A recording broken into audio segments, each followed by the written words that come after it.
मांग कुरुक्षेत्र यूनिवर्सिटी ने मान ली है। एक बार इसके लिए हम जोरदार तालियां आप लोग अपने लिए बजा सकते हैं। सबसे पहले मैं काउंटिंग वाइज आपको बताऊंगा कि हमारी पहली जो मांग थी कि यूजी और पीजी के जो एग्जामिनेशन होने चाहिए वो ऑनलाइन और ऑफलाइन दोनों होने में चाहिए। हमने 5 दिन का अल्टीमेटम दिया था। आज हम यहाँ वीसी ऑफिस में पहुंचे थे तो वो मांग हमारी मान ली है और वो एग्जाम ब्लेंडेड मोड में होंगे, ऑनलाइन और ऑफलाइन दोनों माध्यम से होंगे। दूसरी मांग हमारी सबसे लिए इम्पोर्टेंट थी कि पीजी एग्जामिनेशन की जितनी भी डेट शीट है वो जल्द से जल्द जारी हो। कुरुक्षेत्र यूनिवर्सिटी द्वारा पीजी एग्जामिनेशन की सभी डेट शीट जो आज बची हुई थी वो आज शाम को 5 बजे तक जारी करने का निर्देश दे दिया है और वो सारी पीजी की जितनी भी डेट शीट थी वो आज पूरी हो जाएगी।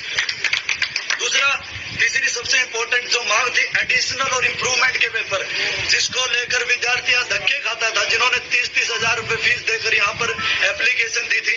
बहुत बड़ी चुनौती थी और एपीवीपी लिंक के लिए भी बहुत बड़ी चुनौती थी कि हम लोग इस मांग को पूरा करवा पाएंगे या नहीं, लेकिन हमने ठाना कि हम लोग इस मांग को पूरा करवाएंगे।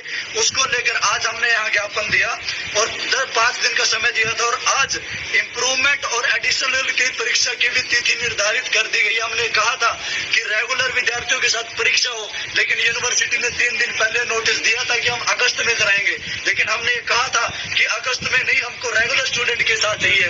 तो उन्होंने ये कहा है कि 13 से लेकर के यानी 13 जुलाई से लेकर के 15 अगस्त तक हम लोग परीक्षा आयोजित करवा रहे हैं सभी विद्यार्थियों की। उसके साथ साथ उसके अंदर ही हम 20 से लेकर के 25 तारीख तक हम लोग इम्प्रूवमेंट और एडिशनल की परीक्षा भी आयोजित करा देंगे। तो इसका मतलब ये हुआ कि इम्प्रूवमेंट और एडिशनल की परीक्षा भी रेगुलर विद्यार्थियों के साथ होगी। हमारे लिए बहुत बड़ी चीज है और इसका जो सीधा प्रभाव होगा लगभग 10,000 स्टूडेंट के ऊपर सीधा पड़ेगा। और जैसे हमने ऑनलाइन और ऑफलाइन जो मांग हमारी पूरी हुई थी उसको लेकर कम से कम 60,000 विद्यार्थी इससे लाभान्वित होंगे। तो विद्यार्थी परिषद के कार्यकर्ताओं को बहुत बहुत बधाई। और उसके अलावा जो सबसे कुरुक्षेत्र यूनिवर्सिटी में पीछे जो 2 बार ऑनलाइन एग्जाम हुए उसके अंदर आरएलए कई विद्यार्थियों का आया। वाइस चांसलर ने भी ये बात मानी है कि 25% विद्यार्थी आज भी ऐसे जिनका आरएलए आया हुआ है, लेकिन वाइस चांसलर ने ये कहा है कि हम लोग जल्द से जल्द 1 हफ्ते के अंदर अंदर, हमने आज भी मीटिंग बुलाई है, हम लोग 1 हफ्ते के अंदर अंदर आरएलए के जितने भी रिजल्ट हैं उनको हम लोग निकलवाने की कोशिश करेंगे। और चाहे उसके लिए हमको प्रिंसिपल की मीटिंग भी बुलाने पड़े हम लोग वो भी आयोजित करेंगे, लेकिन 1 हफ्ते के अंदर अंदर हम लोग यह प्रयास कर रहे हैं कि जो भी 25% जो विद्यार्थी आरएलए के लिए बचे हुए हैं उनका रिजल्ट हम लोग निकलवा दें। उसके अलावा जो आखिरी और सबसे इम्पोर्टेंट मांग थी कि ऑनलाइन एग्जाम जो हुए थे उसका जो रिजल्ट आता है तो उसके अंदर अभी तक विद्यार्थियों को रीवैल्यूएशन का मौका नहीं मिला था।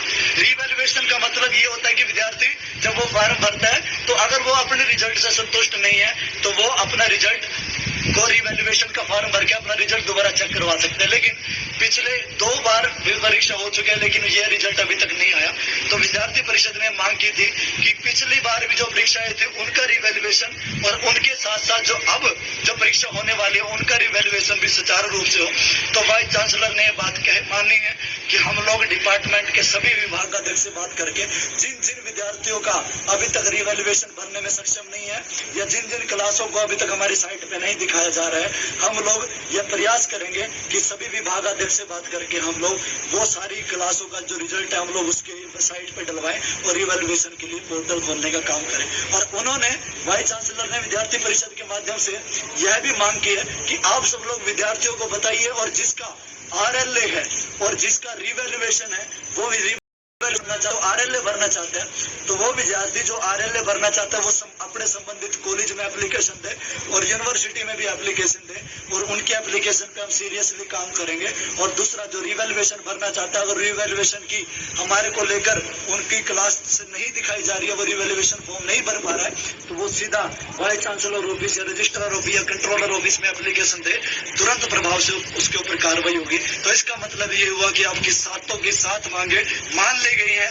तो आप सब लोग जो यहाँ पर इतने हजारों छात्रों का प्रतिनिधित्व करने के लिए आए थे वो मांग आज पूरी हुई है। आप सभी लोगों का बहुत बहुत